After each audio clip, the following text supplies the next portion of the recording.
Hello everyone, this is Joe Workman, and today I would like to introduce you to Tabulous2.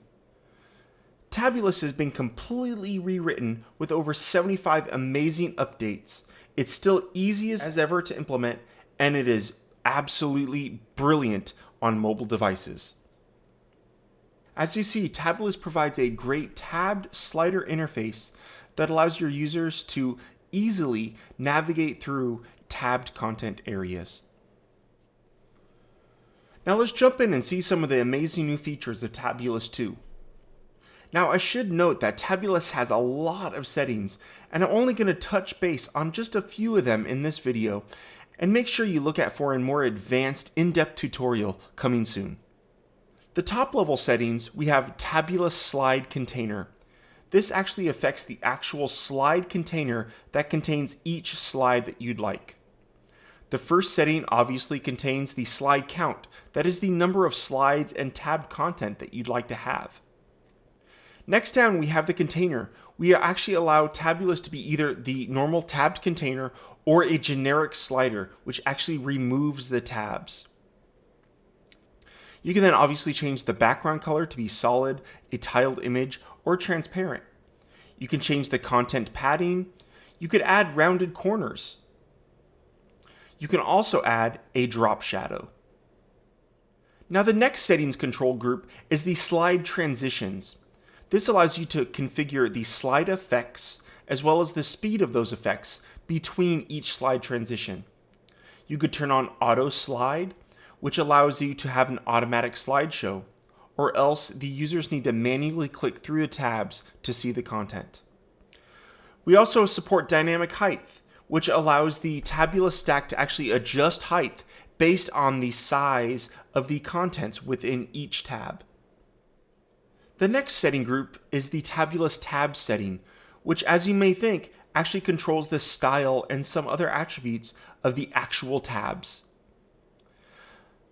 Now this first checkbox will allow you to actually, every time a user clicks on a tab or a tab is shown, it will actually save that tab in the browser history, so that users can actually go back and forth in their browser history and navigate between slides.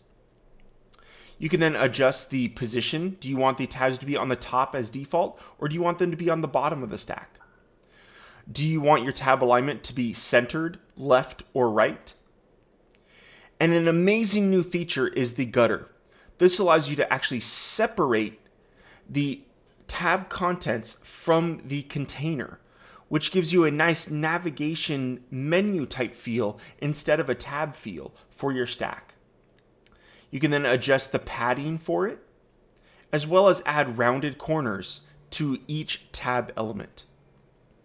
And you can also inherit the same shadow that we generated for the slide container. You can then obviously change text size, as well as all the various colors for each tab. Now the next settings group allows you to customize the actual navigation arrows that are shown on the Tabulous slider. We can actually show or completely hide our arrows. We can just show the arrows on hover. We can actually hide the last and first arrows based on the tab that is being shown.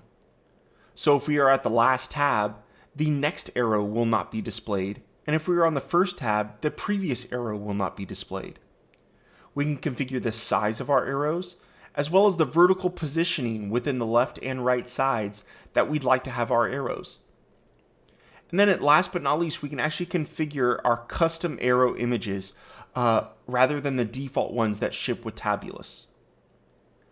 Now, if you'd like to have some amazing arrow images, check out our compass stack. It ships with 300 beautiful arrows that you can use directly within Tabulous as well. Now in our last settings group is really what sets Tabulous apart from all other tabbed containers. And this is where we configure how Tabulous responds to your mobile device. Now if we were to look at Tabulous in a mobile-sized browser, we would notice one thing. There are actually no tabs here. Tabulous has morphed itself into a beautifully usable mobile navigation, which allows users to click on the menu and dynamically navigate to the actual tab that they would like. Now, if you also noticed, our two columns actually shrank down to a single column because we are using the responsive layout stacks. Now that we've seen how Tabulous responds in a mobile device, you'll see that we can actually configure many of these things attributes of it. We could turn on and off the mobile navigation, change the navigation title, as well as define our own menu image that floats on the right side of the menu. Now, Tabulous does include extra menu images within the Stacks Media library for you to use. And that is Tabulous, everybody. I hope you really enjoy this amazing stack. It really is revolutionary in how it actually manages tabbed containers on your mobile device. Now go forth and make your websites great.